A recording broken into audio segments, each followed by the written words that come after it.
Hello everybody. So this is going to be a winter driving tips, and it's going to be really a condensed model. When I get a student and I'm going to be doing all my training, I'm going to have a much more in-depth on winter driving video.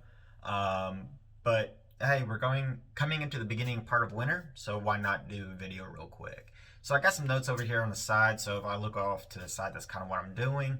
But let's start off with the first thing, and that's going to be some things that you should have on the truck. One of those is going to be 90% rubbing alcohol, methanol, or any of the alcohol products. So, like brake line antifreeze is generally 90% methanol, or some gasoline additives is basically a methanol. You want something 90% or more. 99 being ideal, be less likely to freeze. So you really want to start adding rubbing alcohol or methanol uh, into your windshield washer fluid when the temperature starts to drop below, maybe minus 20 degrees, minus 10, 20 degrees. You definitely want to make sure that your windshield washer fluid does not freeze, but you also need to take note that alcohol is highly flammable, right? So just be smart with it. But your windshield washer fluid has to be flowing, or that's a DOT violation. The next thing, it's really stupid, but I see so many drivers that don't have it. And if they have it, they can self-recover themselves 90% of the time.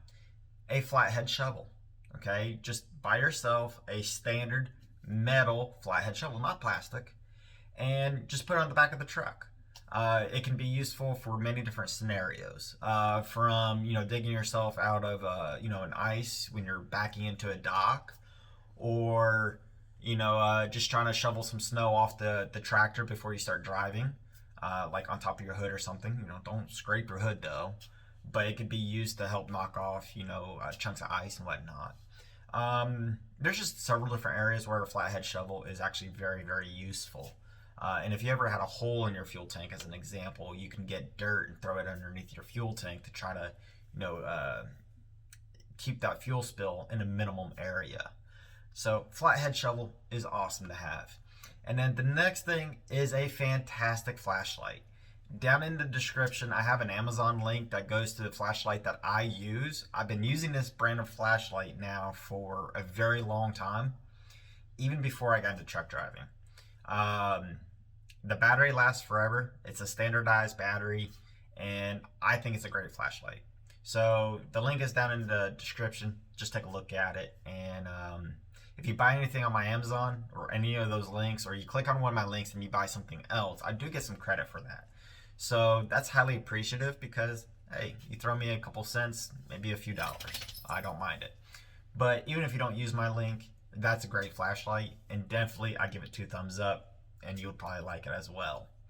And then driving on ice. Okay, so the whole reason why this video is kind of coming out is there's a student, he's with a mentor right now, and he thought the mentor was kind of stupid in some areas because he was driving on ice. Well, driving on ice is something you're going to be doing quite a bit of, but you have to understand there's several different types of ice.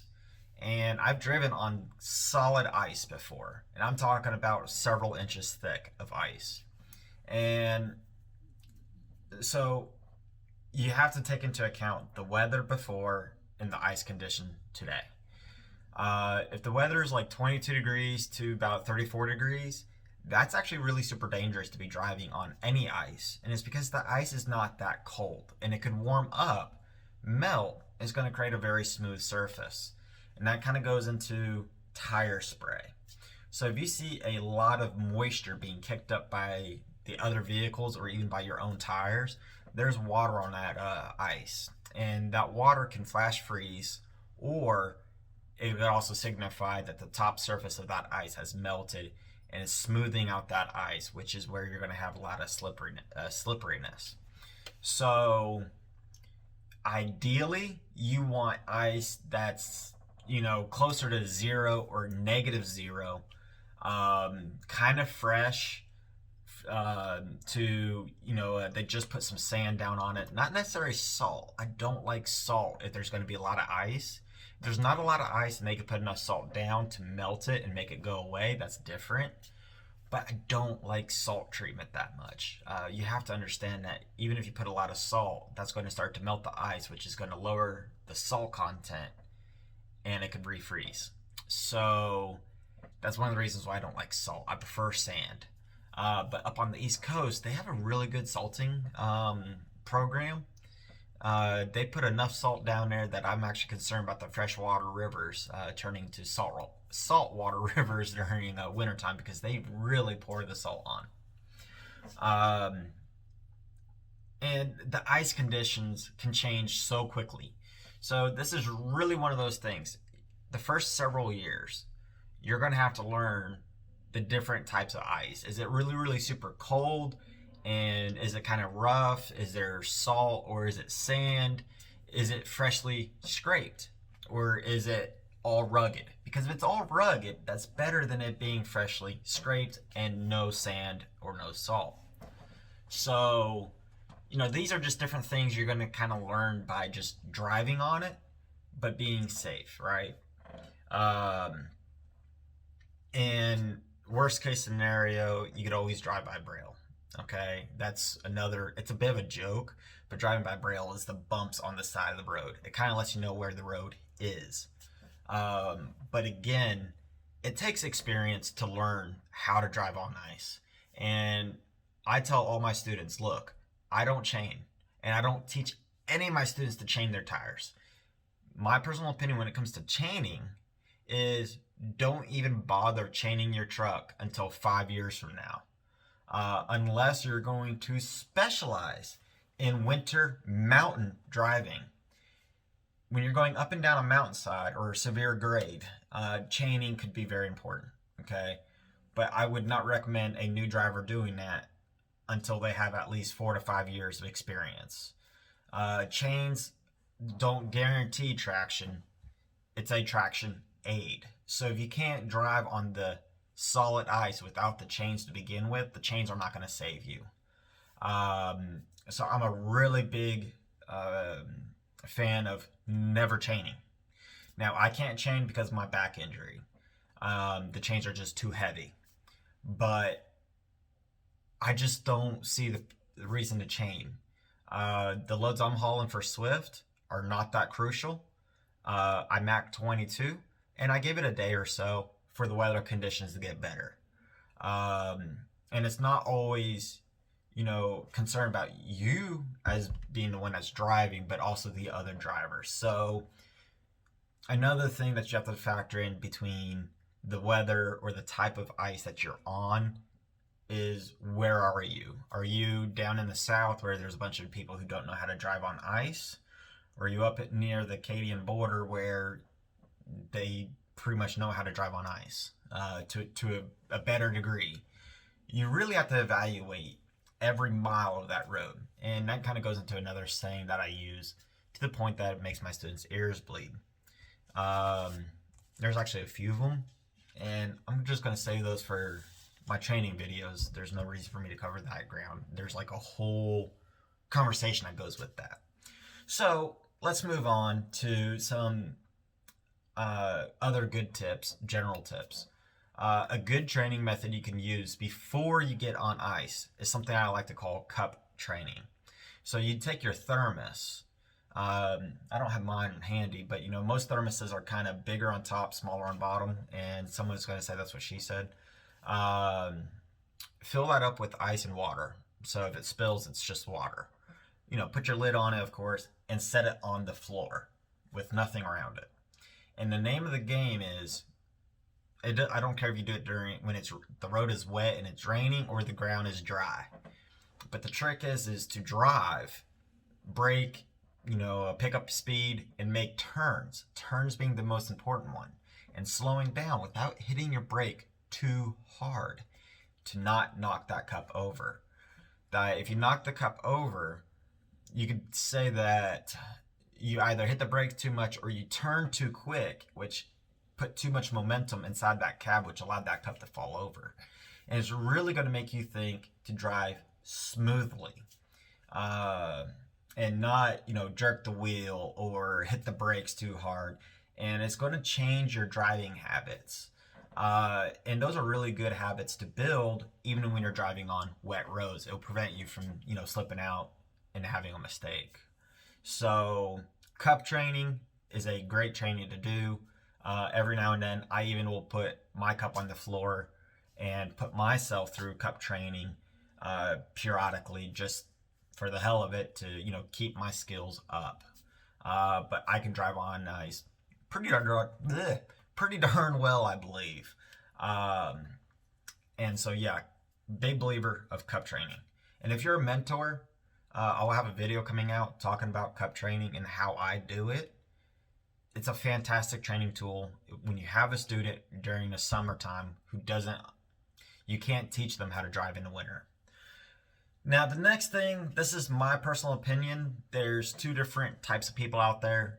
Some people love to use their defroster on their windshield and have their windshield hot. I don't like doing that because when the snow hits the windshield, it melts, and then it's turning to ice on my windshield wipers, and then I get billy clubs. Basically, the tops of my windshield wipers turn to ice, and they don't wipe my window off. So, and that has done that in the Freightliners and in the KW that I've driven through winter before. So I actually prefer to keep my windshield as cold as possible. So that way, when the snow hits the windshield, it just blows away because it's not warm enough to melt the ice or the snow. So the way I like to do that is wear a jacket and put the heat on the floor, not from the vents or from the defroster. And that's going to allow that windshield to stay as cold as possible while you're not freezing, but keeping that windshield nice and cold. I find that is a much better scenario than having the windshield hot. Try it with your truck. Try it with it hot and with it cold. I just prefer it to be ice cold. And the other thing is fuel level. This is one of those things that some mentors don't talk about or explain very well. You have to understand how much fuel your truck is going to go through. Now, this is one of those things you have to know your truck. So this is talking about my truck. My truck burns between a half gallon to 0.8 of a gallon per hour of idling for keeping that motor running to keep heat inside the cab. It goes up to the 0.8 to 0.9 when it's doing regen, which it doesn't do it all the time. So when I'm calculating how much fuel I need to idle, I calculate out about for every 10 hours, maybe 1 hour or 2 hours where I'm burning 2 gallons or 1 gallon an hour or 2 gallons extra for a 10-hour period. Just counting an overabundance on fuel level required. So if my truck is sitting at, let's say I have 200-gallon fuel tanks. My truck doesn't carry 200. It actually carries 160 with 2 full fuel tanks. But let's say in a Freightliner, because it's easier, it's 100 gallons each side or 200 gallons. So if you're sitting at a half a tank, you basically have 100 hours of idling time if you idle that truck at full regen nonstop. You're not going to. So you could probably say you have easy 150 hours of idling time. If you have 25 gallons or a quarter of a tank, you now have maybe about 40 to 50 hours, give or take. I'm not doing the math right offhand, but you're going to be looking at something like that, counting idling and a regen time, because the more you idle the truck, the more it wants to go through regen. You really need to learn your truck. So when you go to sleep for a 10-hour period and you're having the truck run, really kind of pay attention to see how much fuel you're burning. So if you're at a half tank and it goes down, whatever, you kind of want to try to keep track of that. The other thing you want, make sure you don't forget is your tanks are circular, right? So at a half tank, it's going to move slower than it is when it's near the bottom or near the top. And that's just because there's more volume when it's at the half tank than it is at the very bottom or at the very top. So, yeah, just something to kind of be aware of, but it's important to really kind of keep track of that. And frankly, that's my main tips that will get you through winter. There's a lot more stuff that kind of goes through some of that, but those are going to be my training videos that I'm going to be doing when I get a student, as there's a lot more detail that goes into it. But this is already a long video as it is, and so that's where I'm going to cut it for today. Thank you for watching. Please comment, like, rate, and subscribe. If you have any good questions, definitely post them down below, and I'll get to those videos when I can. Have a great day. Stay safe. Keep the dirty side down.